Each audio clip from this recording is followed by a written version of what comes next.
Ah, baba. Pero ano yung pinalitan natin dati sa unit nyo? Radiator, so cooling system, ano? Tapos nakaraan. So ito yung, tama ba sir, first owner kayo nito? Oh, first owner sila sir.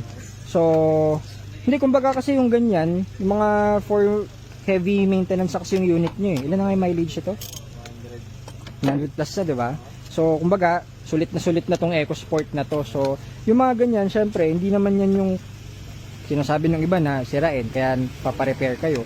Kumbaga, kaya kayo nagpapagawa ng ganyan kasi nasulit na ang tinakbo na nung component nyo, nung radiator nyo nung bago natin palitan. 100,000, di ba?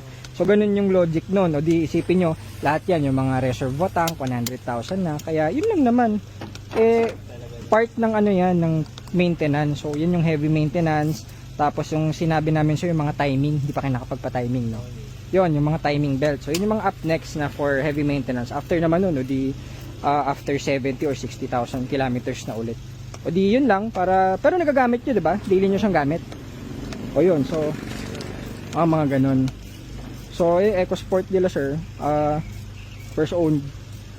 Maintenance lang guys para magamit nyo ng maayos, diba? So, ito naman, may mga dito mga nag-walk-in lang, nagpa-check for scanning. Tapos, ito yung ating focus din na i-release na rin. So, ito yung ating silver na dinala kapon sa Cavite. So, ito approved na to, napaganda ng unit na to. 68 lang ata, nasa gitna kami ng S-Lex kagabi. Sipin nyo yun, diba? So, kasi nga bago lahat, components, everything, shift fork, lahat. So, on the way na to, doon, nakapila na kasi dami pa nating units doon. Papa 3-step na natin to, yung ating detailing. So, abangan nyo to guys, yung mga for leasing yan, tsaka yung brown na EcoSport. So, yun, thank you, stay cars, good afternoon.